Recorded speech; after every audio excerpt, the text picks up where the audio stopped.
Hey, what's up? This is Drake here. I was coming in with a WUCHANG early guide video, I guess. It's kind of some tips and tricks I found. Now, I'm still really early in the game.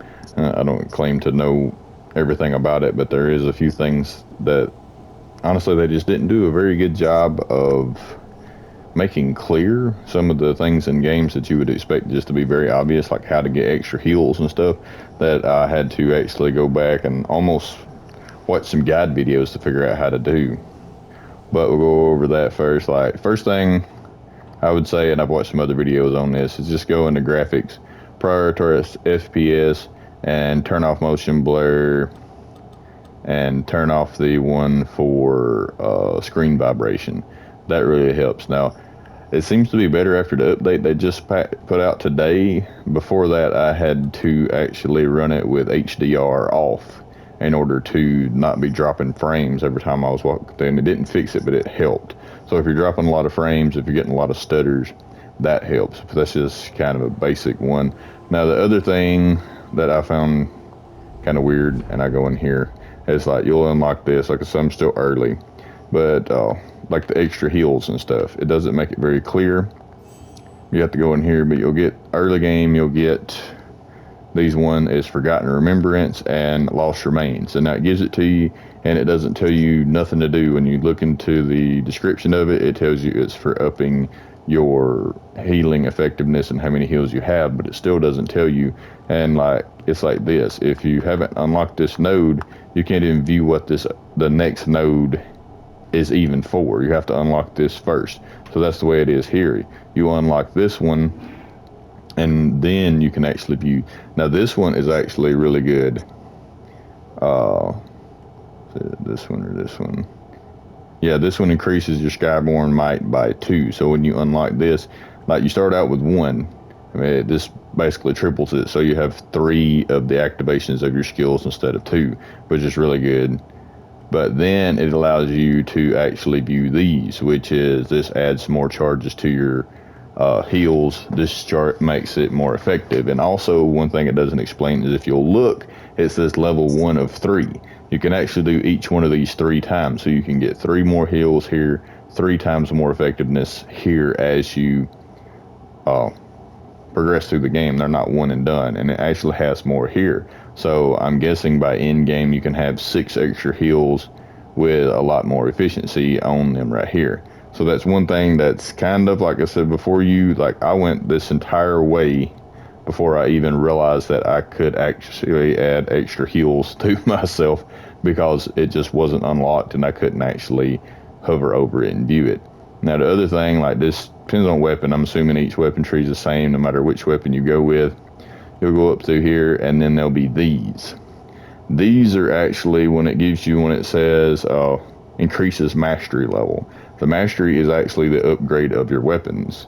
So these you want to prioritize. I mean, other things are good, yes, but these you want to prioritize getting to first. And these come from the faint red feathers that you pick up as progression through the game. They get progressively more costly to do. And these are the same way. These nodes have, see the little dots down there at the bottom that they really should make a lot clearer.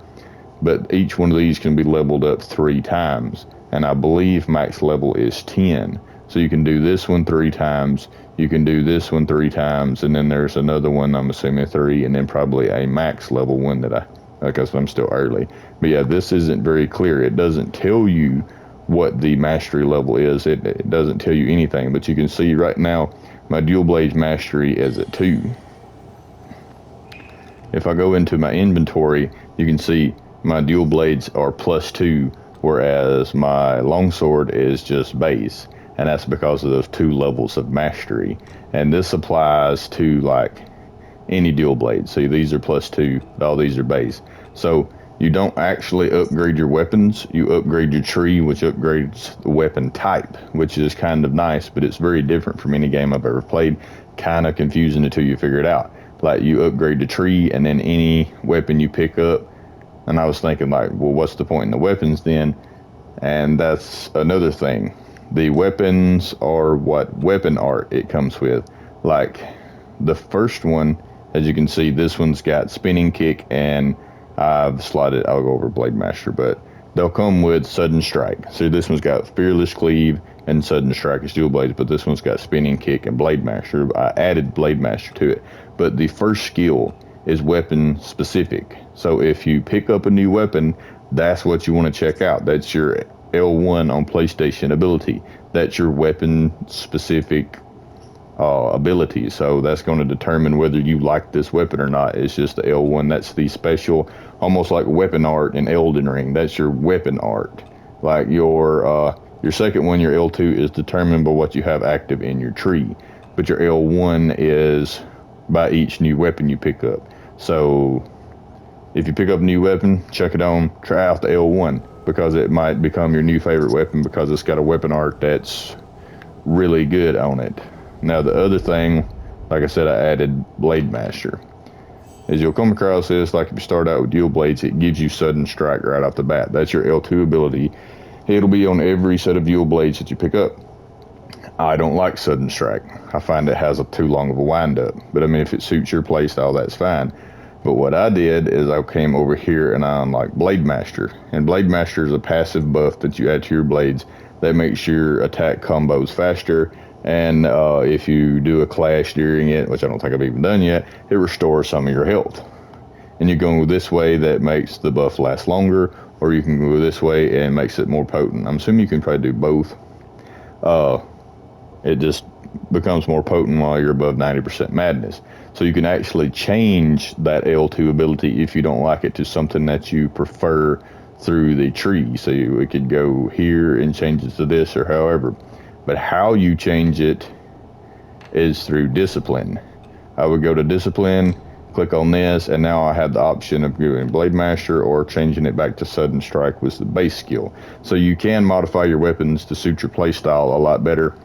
And honestly, it took me from not liking the game a whole lot till kind of enjoying dual blades playstyle once I started figuring out that I can change my weapons to get the different weapon arts, and I can change my L2, or even call it skill, also through the tree. So I can kind of customize my playstyle to suit me more. And yeah, that's the other thing. Benediction's kind of odd, I would say, because you can slot 3 things. I haven't got the middle one yet. You can slot them in your weapon, but there is specific ones you can scroll over. So just make sure to scroll over, see what you've got, see what you've picked up. You can slot 3 in each weapon.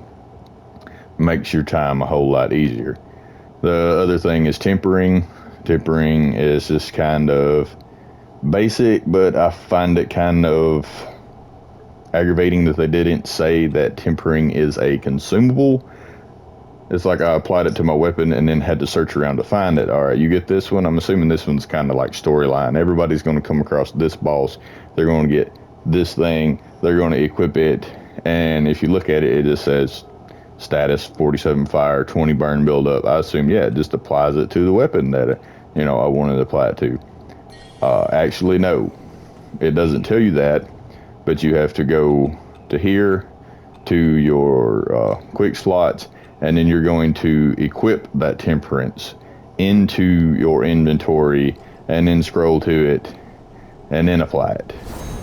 And now you're getting the buff from your arm. It replenishes every time you rest. So it's, whoop, I didn't rest. I find that quite annoying too. But it's a infinite use consumable. I guess you just enter the dream and it restores your temperance every time you either die or enter the dream to rest. So that's just another little thing that it doesn't make super clear. As you see, I got my temperance back. So, I mean, it's basically just make life a lot easier. I'm assuming that there's probably buffs that you can get later on that maybe gives you extra uses of it or something like that. But yeah, that's it. Just a few tips and tricks that I picked up early on in the game that has made it feel just so much better to know that you can have extra heals, extra healing ability. You can customize your weapons, how to upgrade them, how to use some of the consumables that it gives you to better your experience, and all that. But that's it for this video. When I come across something else, I'll probably drop it in another one. But if you like the video, give it a thumbs up. If you like the content, drop a sub, man. Really helps the channel out. As always, thanks for watching.